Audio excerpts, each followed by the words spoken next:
Mm. Good morning. It's Friday and it is about 10:30 in the morning.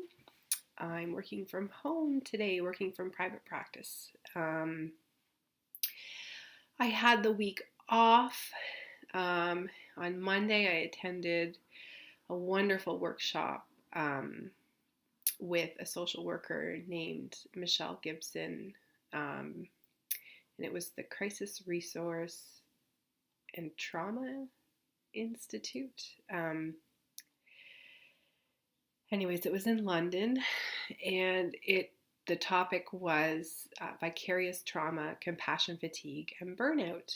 Um, Something that I have done some readings in before, have gone to workshops before. If anybody is interested in or knows about Françoise Mathieu, who has some really good therapist self-help resources or first responder self-help resources. She would be a good resource as well. So anyways, I attended this workshop on Monday as part of my PD for the year, professional development. And also to kind of kickstart my own week of self-care. And as a result, I take a 1 week off and I get very sick with a cold.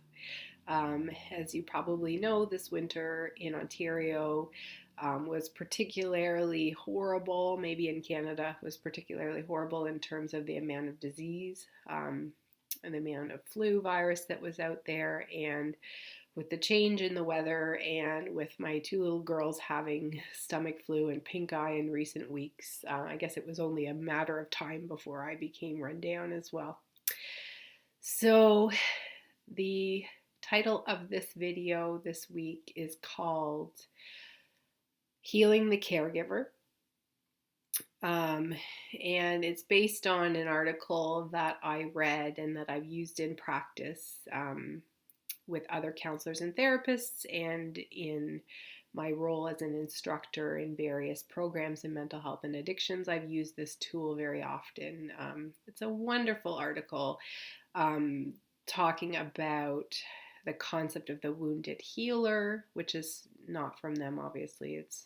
I think Jung was one of the first physicians or helpers that talked about the concept of the wounded healer. This whole idea of, they say, physician, heal thyself, which means that before you can help someone else, you have to be able to help yourself and make sure that your wellness is right up to par, if not better than the average individual, given the amount of stress that we endure through hearing stories of our clients.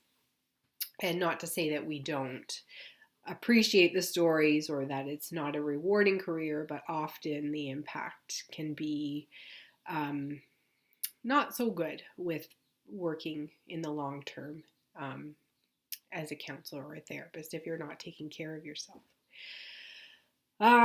So I guess I'm the first to kind of say that I need to partake in my own wellness journey. So now spring is here, finally. The ice storm is over. The snow has melted.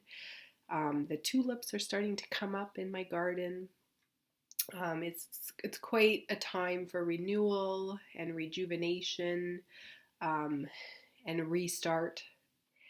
And so I'm the first to say that I need to kind of put my own wellness practice into play. And so I'm going to be doing that over the next few weeks. I'm going to start eating healthier, exercising, maybe looking at having increased social support, having increased support in my practice, right? Even though I support others, it's really important for myself to have support from other colleagues and supervisors.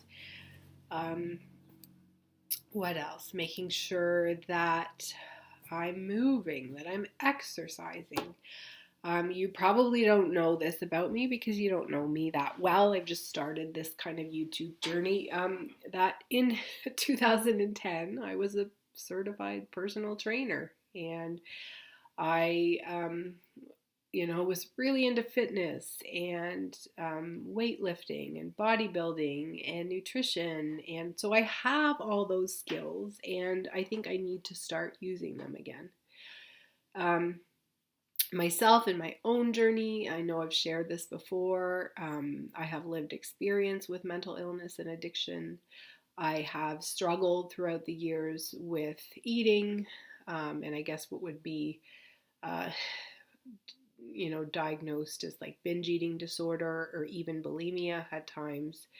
Um, and so I need to sort of get back into the wellness that sort of used my skills that I've adapted over time. Anyways, sorry if this is too personal. I feel like I want to model a proper use of self in terms of being well myself. And I appreciate that this is kind of a week for me where I'm very downtrodden. But I hope that this might provide a baseline. So in future weeks, um, we can see some sort of progress, right? So this is my own accountability. Anyways, I'm not interested in my wellness journey being about weight loss or um, fitness or any of that stuff that I've done before because that can create a yo-yo. But I want to improve in some way in terms of, if anything, getting over this horrible cold and feeling better. And hopefully looking better next week, if anything. Anyways, if you like what I'm putting out there, keep watching because I'm going to be continuing my own journey as a supervisor, as a counselor, registered psychotherapist, but also my own wellness journey and how I am taking care of myself this season and this year. And I encourage you to also partake in your own wellness journey. So, if you're interested in learning more about wellness and doing your own self assessment, then send me an email or send me an instant message, and I'd be happy to share with you the self assessment tool that I use, that I refer to, called Healing the Caregiver. So, while Jung once said, "Physician, heal thyself," I would say, clinician, because we are clinicians, heal thyself and hear thyself, but heal thyself as well. Um, Anyways, that's it. That's all I have for me today.